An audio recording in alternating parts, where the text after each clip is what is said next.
Bună, dragii mei! Vom vorbi despre credință. Ce este credința? Foarte multă lume se întreabă lucrul acesta. Ce este credința? Credința nu este o aprobare intelectuală a adevărului. De exemplu, cineva te întreabă, tu crezi că soarele luminează ziua? Tu spui, da, nu asta e credința. Sau cineva te întreabă, tu crezi că Dumnezeu a făcut pământul, universul, stelele, planetele? Da, eu cred. Nu asta este credința. O aprobare a adevărului. Nu, asta nu este credința. Credința este, pe scurt, o încredere neclintită în lucrurile nedăjduite, care nedăjduiești la ele și care vine de la Dumnezeu. Credința ne dă bunul Dumnezeu, ca și harul. Așa zice versetul. Căci prin har ați fost mântuiți, Efeseni 2:8, prin credință. Și aceasta nu vine de la voi, ci este darul lui Dumnezeu. Deci și harul și credința este darul lui Dumnezeu. Dar noi trebuie să lucrăm credința asta ca să-i fim plăcuți lui Dumnezeu. Și exact se lucră în creștere spre să crești tot mai mult în ea, treaptă cu treaptă. Să începi cu a întâia, să faci gimnaziala, să te duci la liceu, să-ți dai bacul și să ajungi la facultate. Acolo credința îți va da neprihănirea aia care vine prin credință, adică dreptatea lui Dumnezeu. Fără credința aceasta, care noi trebuie să o manifestăm pe parcursul vieții noastre, nu putem să fim plăcuți lui Dumnezeu. Așa zice cuvântul. Deci noi trebuie să credem în lucrurile, să ne îndăjduim în lucrurile care nu se văd, care noi aspirăm la ele. De ce aspirăm? Pentru că Dumnezeu ne le-a promis.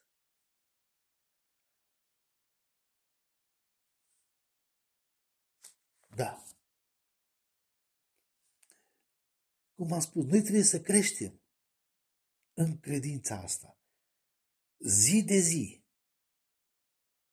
Exact ca și în dragoste, ca și în neprihănire, ca și în sfințenie. Să ajungem undeva sus, la rangul unui sfânt. Poate mult pentru unii, dar acesta este adevărul. În epistola lui Pavel către Tesaloniceni, 1:3, zice așa: trebuie să-i mulțumim totdeauna lui Dumnezeu pentru voi, fraților, cum se și cuvine, pentru că credința voastră merge mereu crescând. Deci trebuie să crească treaptă cu treaptă credința noastră, până ce vom ajunge la desăvârșire. Noi trebuie să credem în Iisus Hristos, în cuvintele Lui, în cuvintele lui Dumnezeu, în Evanghelia lui Iisus Hristos. Noi trebuie să credem că ceea ce ne-a promis Dumnezeu, că vom moșteni, noi nu le putem vedea lucrurile acestea, nu le putem pipăi, nu le putem simți, dar noi trebuie să credem în interiorul nostru, în inima noastră, că sunt acolo, sunt pregătite pentru noi și ne așteaptă. Aceasta este credința noastră, care vine dintr-o inimă curată și neprefăcută. Atunci vom fi plăcuți lui Dumnezeu. Că credința noastră nu se bazează pe fapte. De exemplu, aici zice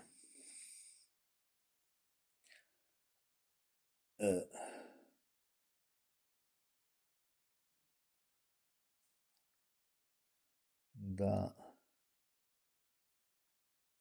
zice așa, la Filipeni 3:9.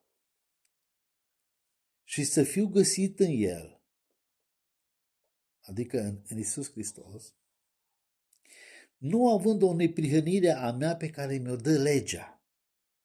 Și anume cum? Legea îmi spunea nu fura, nu minți, nu înșela, nu prea curvi, nu omorâ, nu pofti. Și dacă eu făceam lucrurile astea, eu eram un om drept. Și legea îmi dădea o neprihănire, adică o dreptate prin care eu eram drept în fața lui Dumnezeu. Dar nu prin asta suntem neprihăniți, s-a terminat lucrul ăla cu legea. Și să fiu găsit în El, nu având o neprihănire a mea pe care mi-o dă legea, ci aceea care se capătă prin credință în Hristos, neprihănirea pe care o dă Dumnezeu prin credință. Deci nu-și prin faptele care mi le fac eu. Eu trebuie să cred că Hristos, El s-a jertfit pentru mine. Să cred că sângele Lui îmi spală păcatele mele. Eu trebuie să cred că El a murit. Totodată Dumnezeu l-a înviat și cum? Bineînțeles că și eu voi muri la rândul meu. Dar Dumnezeu, prin puterea aceluiași Duh, mă învie și pe mine ca să am parte de împărăția și de viața veșnică care a pregătit-o, de moștenirea care a pregătit-o Dumnezeu de la începutul lumii. Aceasta este credința. Să cred în lucrurile astea nădăjduite pe care mi le-a promis Dumnezeu. Să nu mă îndoiesc nicio clipă, niciun moment. Să nu fiu ca valul mării, că atunci nu-i plac lui Dumnezeu. Să cred din toată inima că acolo mă așteaptă cineva sus. E pregătit pentru mine tot ce am nevoie. De exemplu, masă, casă, pat cald, nu știu, tot ce e bun și bine. Acolo mă așteaptă. Mi le dă tata.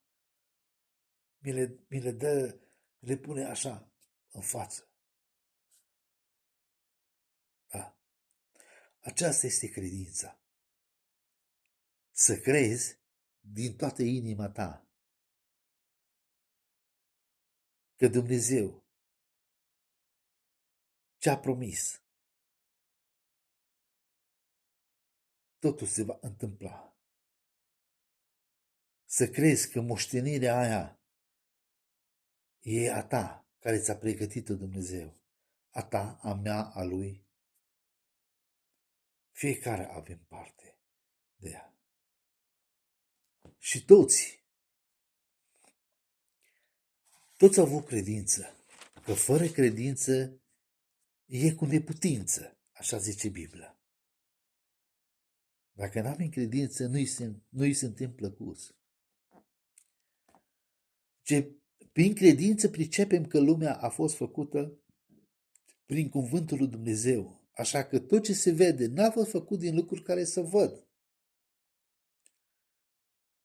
Deci prin credință a zis și s-a făcut. Ceea ce zice Dumnezeu se face, fraților.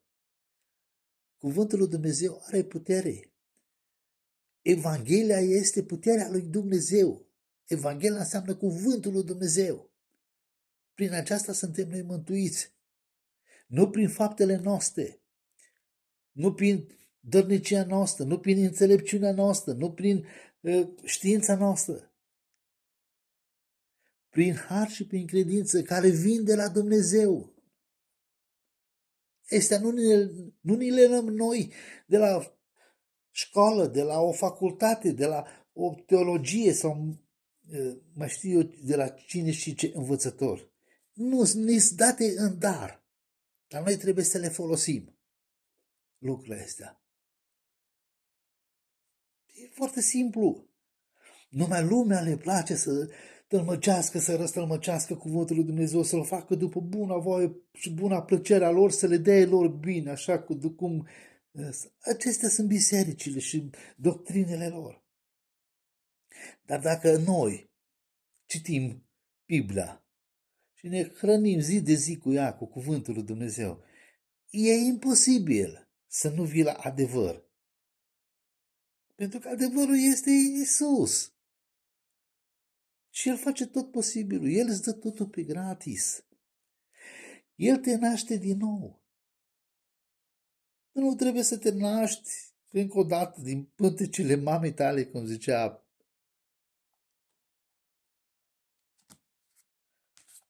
El îți dă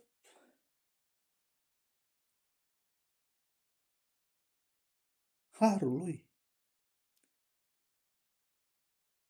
Nemeritat, care noi nu-l merităm.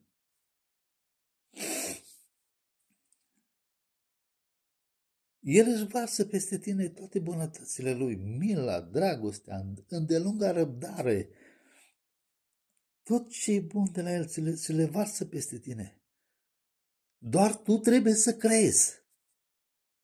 Dar cum am mai spus, credința nu este o aprobare a intelectualului nostru. Tu crezi în Iisus Hristos, te întreabă cineva. Păi normal că cred. Păi crede și ăla care e în șans, cu picioarele în sus și cu roțile pe spate. Crede în Iisus Hristos, dar nu asta este credința. Și într-adevăr, credința, cuvântul zice, fără fapte, este moartă. Tu trebuie să ai și fapte, dar nu faptele ale legii. Faptele care ni le-a pregătit Dumnezeu să umblăm în ele, de la întemeierea lumii.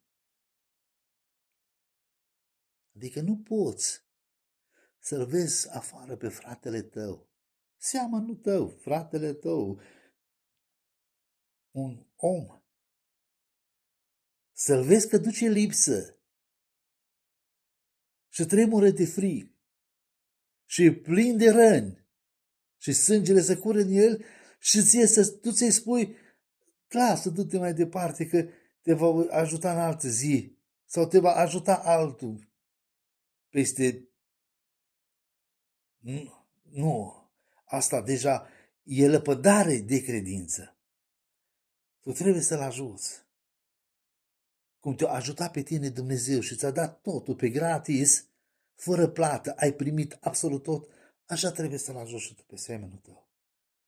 Și dai dovadă că ești născut din nou, ești născut din Dumnezeu, din Duh și din apă și din Duh. Prin lucrul acesta. Din cauza asta se spune că credința fără fapte nu se poate nici faptele fără credință. Deci amândouă la oaltă. Tu trebuie să fii om, uman, să simți,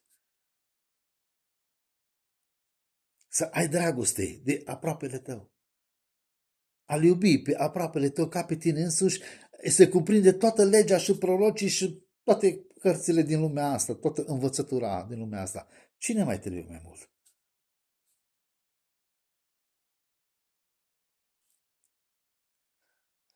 Acesta este adevărul normal, dar îl știu foarte mulți. și biserici îl știu, dar îl pun în practică. Le place așa cum sunt. Doctrina bisericii merge înainte, mulți membri, biserica crește, Domnul e în mijlocul nostru și e, cum zice în Apocalipsa, luați-vă ale fie să vă ungeți ochii, să vi le deschideți orice sunteți, surzi și muți, că nu ești nici rece, nici căldicel. Ești omul care nu-i place lui Dumnezeu. Voi care sunteți în biserici, n-ar trebui să ieșiți afară din biserici, dar ar trebui să vă pocăiți, să vă schimbați mentalitatea și să începeți să cereți adevărul din Evanghelie. Dumnezeu vi-l arată și arată la orice cine, pentru de asta e dată Evanghelia asta ne mântuiește pe noi, cuvântul ăsta, adevărat. Dar nu să-l tălmăcim după buna voie a noastră. Să-l lăsăm așa cum este el scris, pentru că e scris de Duhul Sfânt, nu de noi. E cuvântul lui Dumnezeu. Fraților, e cuvântul lui Dumnezeu. Nu e al meu, nu e al tău. Și dacă el spune ceva, e cu da și amin, e sfânt. Amin, da, tot ce a promis el, tot se va împlini. Absolut tot. Cu privire la noi, la viața veșnică, la viața de apoi, la viața de pe acest pământ, la credința noastră, la harul pe care ne l-a dat.